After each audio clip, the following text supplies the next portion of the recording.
name is Hardy, and I'm running for Congress in the Progressive District 4 at Stephen Hope. With that said, I'd like to tell you a little bit about myself and why I'm running. I am the fifth generation son of farmer ranchers out of Mesquite, Nevada, right here in Hardy and Innis County. My grandfather was the first baby born in Mesquite. My great-great-grandfather was the original settler of the county. So we've been around here since the 1870s. My wife and I have been married for over 31 years, pushing 32 pretty quick. We have 4 wonderful children. We just recently received the blessing of 2 grandchildren, which is our first 2. And I've said it before, if anybody that wants to take time to look at pictures, I got a whole bunch of them on my phone. They're neat. Grateful for that opportunity. With that being said, the reason that I'm running is the way I was raised. Being the son of farmer ranchers, my father was quite a stern individual growing up. My dad always told me, he said, son, don't come to me with a complaint unless you got an answer how to fix it, because you sure as hell ain't like the one I got. And he said, son, if you want the horse or the wagon to go where you got to go, want it to go, you got to have control of the reins. And that's where I'm at in this race. I've looked at it all summer long, studied it. I want to see if there's a possibility of winning this race. I truly believe there is. I believe that I am the candidate to win this race. And so I've jumped in October. Been working hard to raise the funds needed to meet Mr. Horseman. I think that we can send Mr. Horseman home and let him have an opportunity to spend with his family.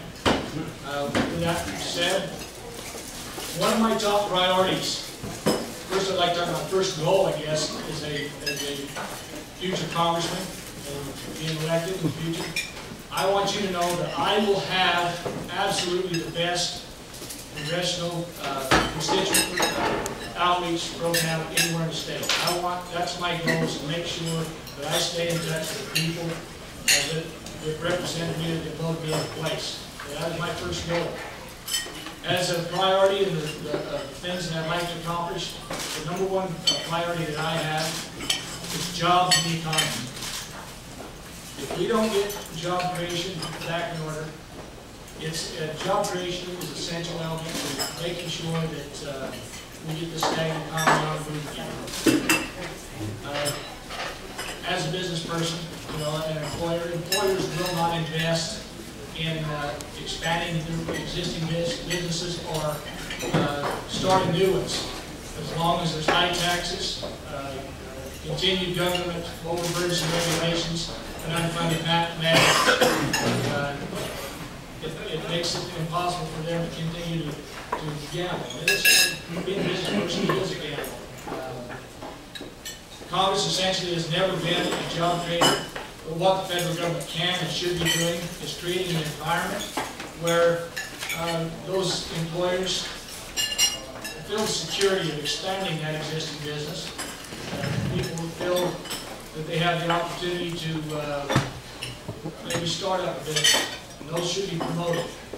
The government should be making sure that there's minimal government regulation, not continue to try to place more burdens on the business employers. And as a business person of 20 years, I've always had to keep a sharp eye on my mind. It's different. But I've always tried to make sure that my employees and my vendors were paid on time. We all know that this has been a difficult time. Back in 2006 is the peak of my business career. We had close to 350 employees. The toughest thing I've ever done in life was lay people off. People that never did anything wrong, people that didn't deserve it, but because of the economy, the jobs are not there. That's my goal, is to get back and make sure that we create those jobs and provide that opportunity for businesses to open and people to create that entrepreneurial spirit. Many of you in this room have that desire or are probably involved in being an entrepreneur, so you understand it. But everybody should have that opportunity. Anyone that wants a job should be able to have a job and to keep it. So my second priority, it has to go second, because I believe balancing the budget and lowering the trade deficit has to do with creating and expanding that economy. And so we have to make sure that the government lives within its means. I'd like to see a balanced budget now. We can't continue to spend money we don't have.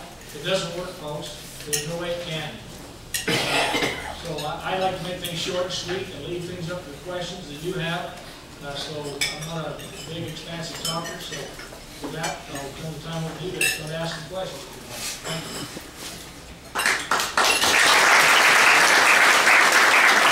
Thank you. One of the things Mr. Innis will speak, and I will put you on the hotline. Our next speaker is a gentleman whom I had the pleasure of meeting a couple of weeks ago, 3 weeks ago. Very impressive young man. I call anybody under the age of 67 young. Not that Nigeria is 66, but yeah. But we had quite a nice chat. Very impressive gentleman, and I'm sure you'll enjoy what he has to say. And I'd impressed with him, Mr. Hardy and Innis.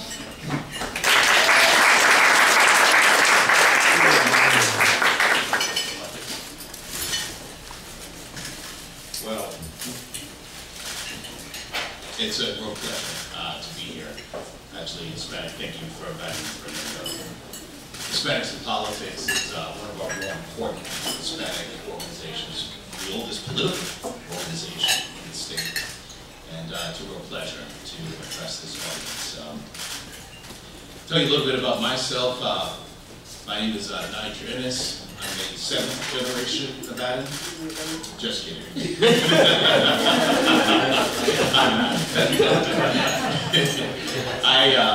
I came here in 2007 for a very interesting reason. The Congress of Racial Equality, which is the organization that I lead, is one of our civil rights, oldest civil rights organizations in the country, established in 1942. Did anybody see the movie Mississippi Burning? Raise your hand. Okay, that movie dramatized some of the activities of the Congress of Racial Equality. 3 of our workers in the 1960s were registering blacks to vote in Mississippi and were murdered for registering blacks to vote. And that case became a cause of the Civil Rights Revolution. And their martyrdom actually led to the passage of the Civil Rights Act and the Voting Rights Act. These were Congress of Racial Equality workers. It's a little bit of an aside, but I get a little ticked off when I talk to folk, particularly people of color, and they say to me that things haven't changed. That somehow racism is just as bad today as it was back then. It's just that it's covert instead of open and on the surface. That's nonsense. Just keep in mind that my workers, Core's workers, lost their lives for registering blacks to vote. And today, we have a black man, or Asian man. I can say that, most of you can't.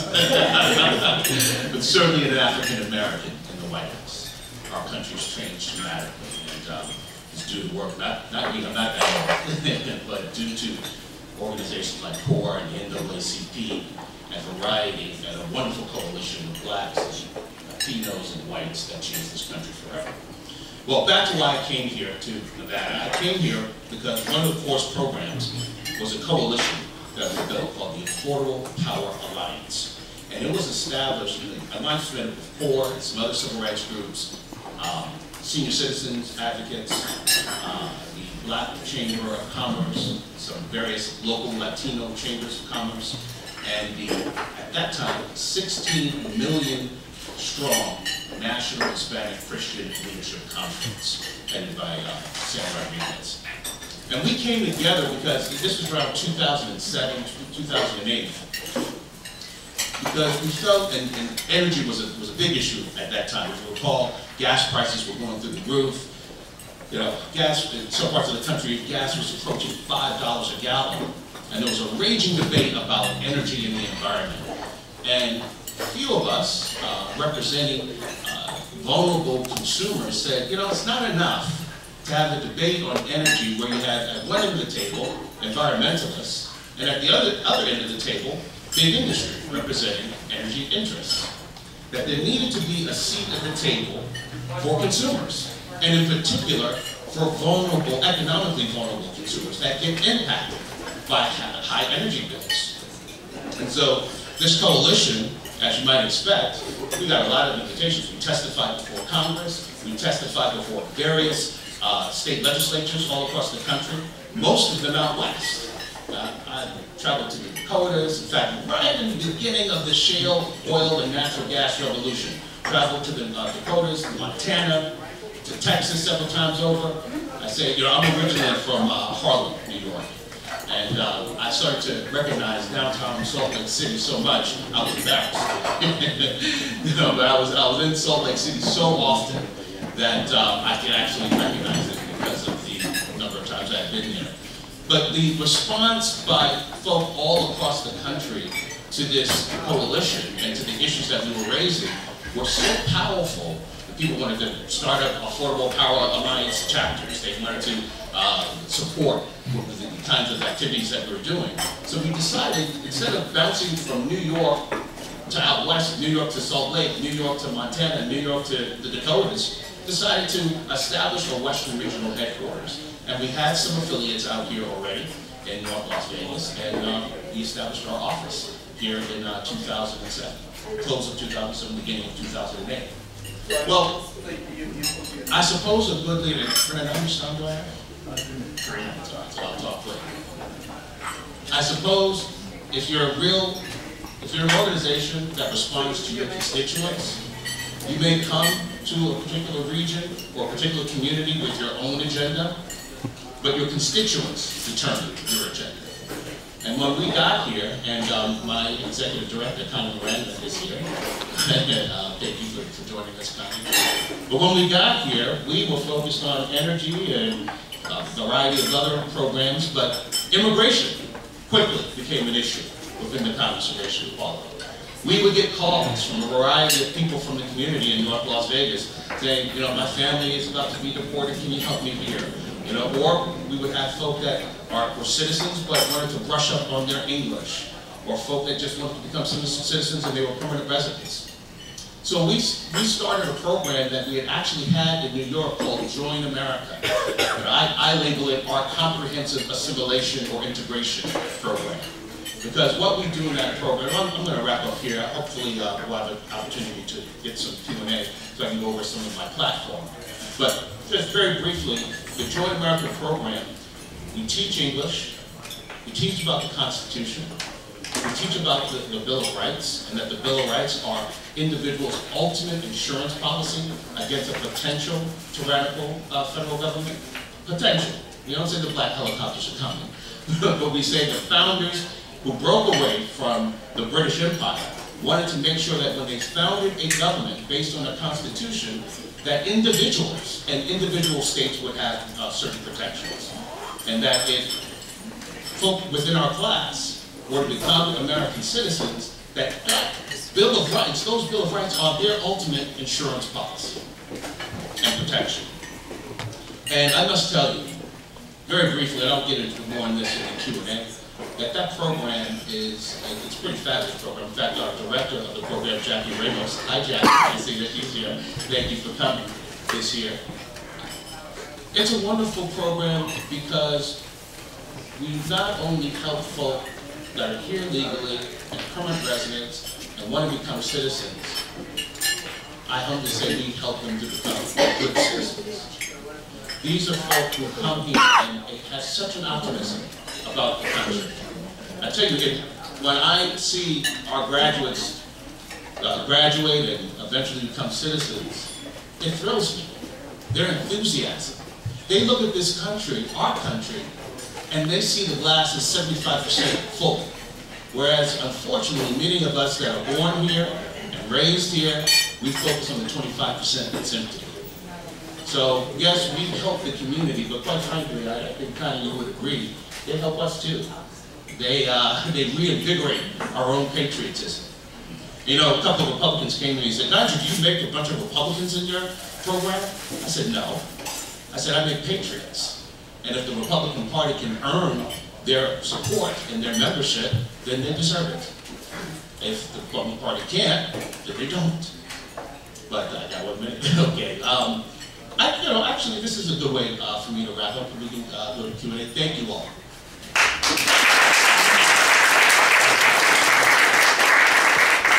And you were going pretty strong there for a second. I didn't think I was going to make it. Anyway, I do appreciate you. Anything you want to say? Okay, and now a round of applause for both our speakers, please. And there we have it. Our first question comes from somebody who belongs to the other side. President. Yes, but I also am the chair of the LGBT coalition here in Nevada. So a question for both of you about marriage equality. Mr. Innis, you mentioned in your speech right now that your constituents determine your agenda. And high 50% of Americans support marriage equality in the station, a much higher number in Nevada. What is your view on marriage equality? For someone who has fought for equal rights and civil rights for a long time. Well, good question. First of all, I believe that what people do in their own private lives, who they love, who they have relations with, is their business. I will vigorously fight against any type of discrimination against an individual because of their sexual orientation. Having said that, I do believe that marriage, traditional marriage, is between one man and one woman. I'm a strong believer in civil unions, and I'm a strong believer that civil unions should have all the protections and all the rights that marriage has. But, I'm going to be a little personal. Somebody told me, don't just talk politics, tell people about yourself. I grew up in a complicated household, and it was not a traditional household, if you will. And I grew up with a very strong belief. And I grew up in Harlem, too, where there are broken families, where there is a crisis, that you talk about crime, you talk about school dropout, you talk about welfare dependency, and a lot of those problems are traceable to the breakdown of the family. And the problem that exists in the black community, frankly, exists in the American community.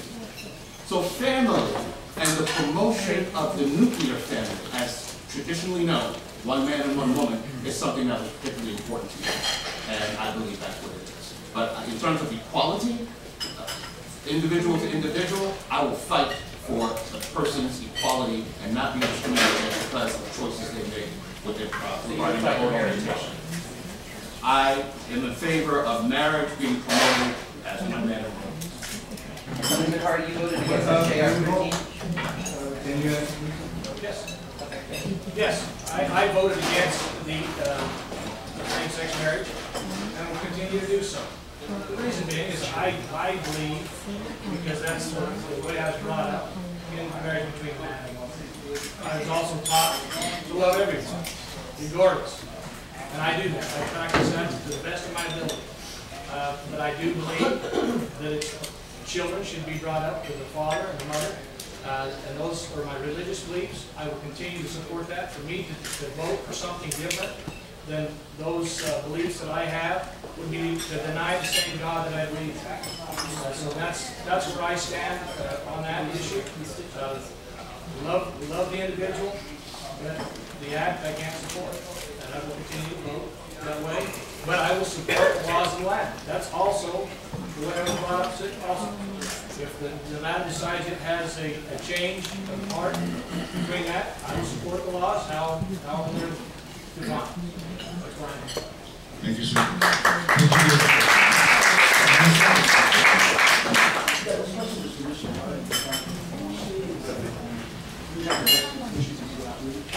Can you speak out loud? Yeah, you said we have the best constituency outreach in the state, and you're running a district that's 27% Latino, and your website doesn't address your position on immigration. And so my question is, how are you going to reach out to Hispanic community? Are you going to support the path where I stand on immigration, the comprehensive immigration bill that came out of the Senate last year, I did not support that bill because I don't think it went far enough. It needs to make sure we secure our borders first. I do support the comprehensive immigration bill. I do support a pathway to, or we'll call it, for those who were brought here not of their own choice. They're good citizens and children, and they should have that opportunity to obtain that citizenship. For those undocumented workers, I believe there should be a pathway for those undocumented workers to be able to gain legal status and work towards that opportunity to be citizens in the future. I do not believe that they should come here illegally and automatically get to go to the front of the line because other people have done it the right way. So I support the comprehensive immigration bill. The first thing I support is make sure we secure borders. Let's enforce the laws that we already have on the books. That'll be a first real start to seeing things accomplished, and then let's get this thing moving ahead and work with each other to accomplish that bill. There's a citizen outreach. That will be my goal, to make sure that every community that I possibly can have some type of individual to represent to make sure that I am addressing the issues, immigration issues. Thank you, sir. Vicenta. Yes, my question is to both Mr. Innis and to Mr. Hardy. I would like to know where you stand on raising the minimum wage and what would you have done with respect to the vote on extending unemployment benefits? The extension of unemployment benefits, I'm not aware of the whole package there, but there's a twofold challenge for me. As an employer, I've had many employees that we've obtained work and asked them to come back to work, and they've not taken that opportunity because it's only 2 or 3 months worth of work. That's sad that people would rather stay on that unemployment. There are those that truly need it. I want to support those people that are having difficulties, but we also should make sure they're taking advantage of all the opportunities they have, such as the state Deeder Works program. It works well when people want to take and change their career and move towards being a self-sustaining environment. I think that people should take that opportunity to make sure they're working that direction also at the same time they're receiving them unemployment benefits. As a candidate, it seems that the Vicenta, youth should be able to be informed about those issues presently before Congress. Let's have more questions answered. How would you have Mr. stood on that? Yeah, let me get a shot at this too. This actually is going to give me an opportunity, because I ran out of time, to talk a little bit about my platform. The foundation of my platform is economic development. And the way that we are going to prosper as a country is by supporting that engine of job creation. You know, we're supposedly in the 5th year of our recovery, and it doesn't feel like a recovery. Okay? It feels like a smoke and mirrors recovery. It's a good recovery for Wall Street investors. It's a good recovery for those bankers, big bankers that benefit from quantitative easing and from printing, a whole bunch of the printing factory at the Federal Reserve and so-called free money. Excuse me, one second, I'm so sorry. This gentleman has to go to a deposition. Somebody with a marquee, grand marquee, is blocking his car. License plate 6159 in the back. Sorry. Anybody here? You may want to ask the last one then. It's a grand marquee. It's a gray grand marquee. Anybody? Does anybody want to be the only grand marquee?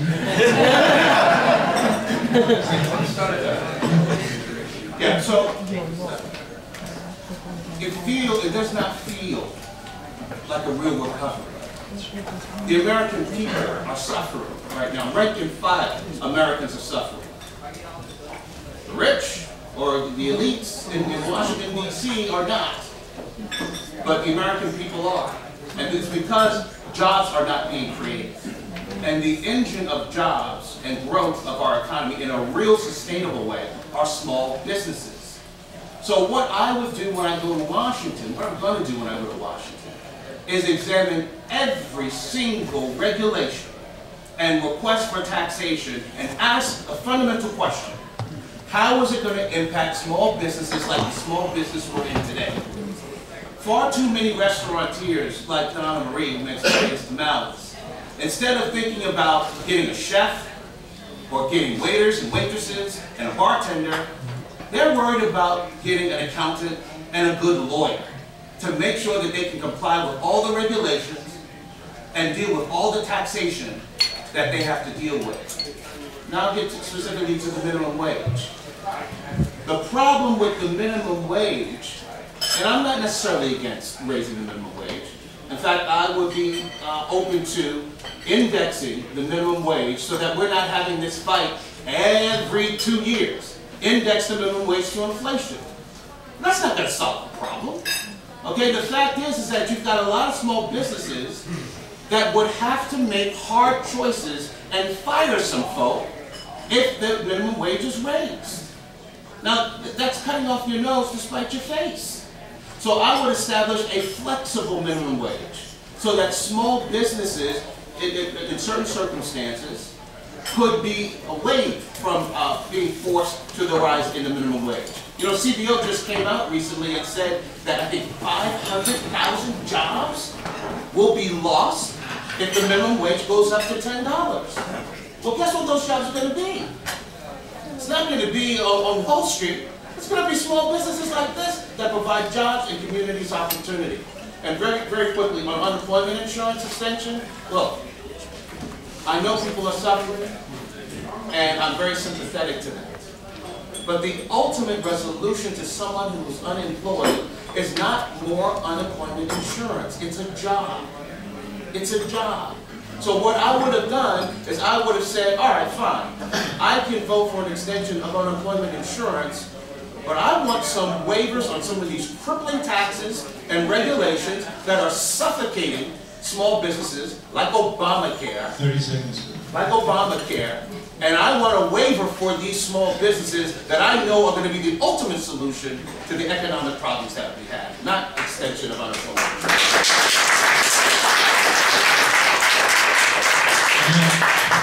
Mr. Hardy, I know that you introduced a bill last session that would basically do away with early voting in Nevada, and I find that appalling because most of the minority communities rely on early voting because it's a 24/7 town. So can you talk about that? And Mr. Innis, will you discuss that as well? And excuse me, before you answer, let's limit it to like a minute and a half, 2 minutes at the most, so we can get on business. Thank you, sir. I did not introduce the bill last session, it's the session before. It never even made it to the floor. Yes, I did introduce a bill to limit the early voting. I believe that there are things that continue. I will not support continued union operations that bus the people for weeks, that force people on the buses to go vote even when they don't want to. And that happened in 2011. So the bill never even made it anywhere. The law is what it is. I support the law as it is and will continue to do so. That was a bill that I thought was a good thing to address at the time. Look, I am not going to go in reverse when it comes to giving voters access to the polls. Now, you could ask, would I have voted for an extension of 2 weeks or 3 weeks for early voting? I might not have. But now that it is the law, I know how popular it is not only among minorities, but with seniors as well, who oftentimes have a very difficult time getting to the polls in just one day. I know that they depend on having that flexibility. People that work and have children depend on that time. So I can argue hypothetically that I might not have ever voted for an extension to 2 weeks to vote, but now that it is the law, I'm not going to reverse it. Thank you, sir. Patricia. My name is Patricia Price with the Hardy Foundation. I was born in Las Vegas, Nevada. I have a question for both of you. As you see, our Veterans Administration, the backlog is 2 years. To get our veterans of the armed forces to get any kind of disability or Social Security, how do you feel that you would go ahead and impact that so they don't have to wait? I work with veterans very closely, and this is the first time in administration. Can you please tell me? Thank you. Patricia, that's a question. Thank you. You know, our veterans have made a commitment. We made a commitment to them. When we're failing on our commitment to our veterans, disabled veterans or otherwise, we're failing as a people. We made a promise that we would take care of those folks. That should be our first priority. I'm a Reagan conservative. And I believe in his stool, you know, what people holds it up, 3 solid legs, makes it a solid foundation. That's what our nation works on. I believe that our nation works the same way. Strong economy, strong defense, and strong families. Now, in order to keep a strong defense, you have to live up to those commitments that you provide these folks. And that's the first priority. You take care of those folks before some of the others. Because without those folks, I don't think we still have the same liberties and freedoms that we have today. We owe them a debt of gratitude, and we owe them the debt to make sure that we take care of them until they leave this life. That's my opinion.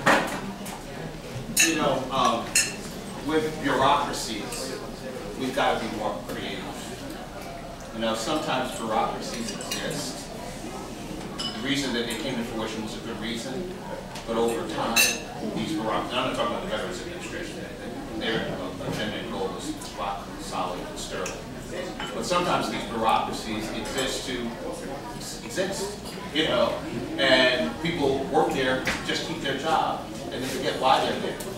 I think a bit of flexibility we might offer in terms of dealing with problems with the Veterans Administration is actually hire veterans to work at the Veterans Administration. You know, give a preference to veterans that are unemployed or those that have retired and might want to go back to work. Let them work in the Veterans Administration. They're going to be much more sensitive to the issues and the concerns of veterans than, frankly, a number of government bureaucrats would be. So that would be my answer, and I agree completely with Preston. You know, there is not a dollar wasted when it comes to helping our veterans that have sacrificed for our country. And I know immigration came up before. One of the things that, even though the Senate bill was not a perfect bill, but one of the things that I am a proponent of is that any individual that is willing to enlist in the military or had already enlisted in the military and sacrifice potentially their life or their limbs for this country deserves to be a citizen. Tomorrow.